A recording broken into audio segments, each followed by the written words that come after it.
Bonjour, nous allons apprendre à partir de cette vidéo à créer des cartes perceptuelles, également appelées mapping de positionnement. C'est une représentation graphique qui permet de visualiser donc le positionnement d'un produit ou d'une marque vis-à-vis de la concurrence, des besoins du marché et vis-à-vis des caractéristiques de l'offre également. Pour réaliser cela, vous devez au préalable créer un tableau comme celui-ci. Donc ici, vous allez retrouver 6 enseignes, Leclerc, Auchan, Proxy, Super U, Aldi et Leader Price. Puis 3 critères, donc la qualité de l'offre représentée de 0 à 5, le prix représenté de 0 à 5 et la part du marché de l'enseigne. Ce type de graphique nous permet de comprendre mieux le positionnement des concurrents. Par exemple, on voit bien que c'est l'établissement Leclerc qui a une position à la fois bonne sur le prix et sur sa qualité d'offre.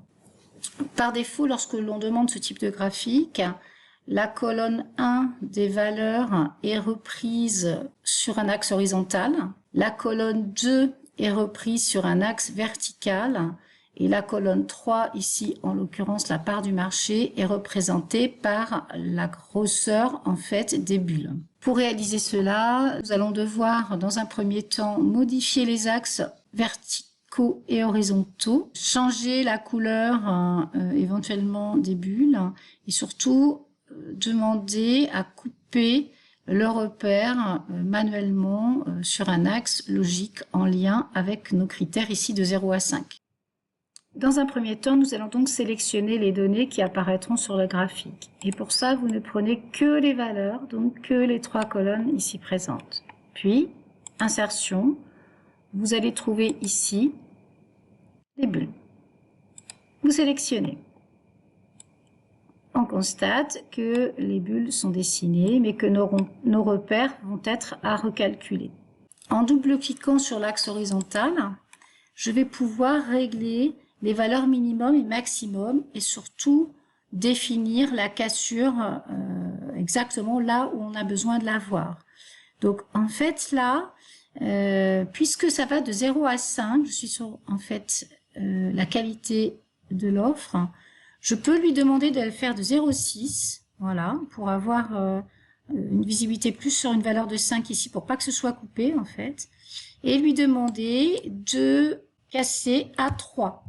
Lui dire d'annuler l'étiquette. Je procède de la même manière pour l'axe vertical, donc de 0 à 6, en cassant sur une valeur de l'axe à la moitié, donc à 3. Donc voilà déjà les nouveaux repères de notre mapping. Pour afficher les enseignes dans les bulles, vous devez faire un clic droit dans les bulles et demander à ajouter les étiquettes de données. Puis, à partir de là, il faudra sélectionner chacune de vos données, puis faire le lien avec la cellule correspondante liée à l'enseigne. Donc ici, le 1, donc je sélectionne, je vais dans la zone formule et je mets égal.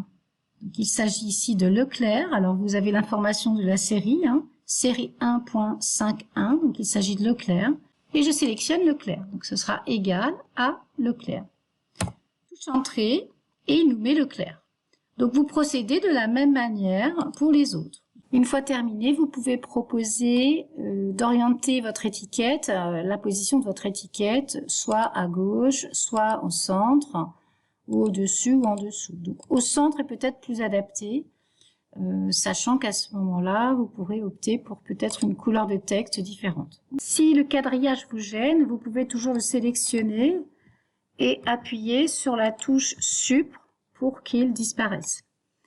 Vous pouvez aussi également, pour chacune de vos bulles, choisir une couleur qui permettra du coup de les différencier. Il nous reste donc maintenant à titrer notre graphique. Donc en double-cliquant ici, on peut marquer mapping des enseignes. Ce titre, vous pouvez bien sûr le déplacer à gauche, car nous allons devoir maintenant insérer nos 2 critères ici qui sont qualité de l'offre et prix. Donc pour faire cela, vous devez passer par insertion zone de texte. on va insérer une zone de texte ici. Donc, je viens cliquer dans la zone formule et j'indique que c'est égal au prix, car c'est le prix qui correspond à mon axe vertical. Attention, il peut vous l'afficher en couleur blanche. Vous pouvez demander une couleur de fond noire, une couleur de texte blanche. Vous faites de la même manière pour l'axe horizontal, à savoir on insère une zone de texte à ce niveau-là et on lui dit qu'elle est égale, cette zone de texte, à la qualité de l'offre. Touche entrée, un fond noir, un texte blanc, il vous le fait automatiquement et là j'ai bien ma qualité de l'offre. Nous avons donc ici un mapping d'enseigne cohérent par rapport aux données de ce tableau.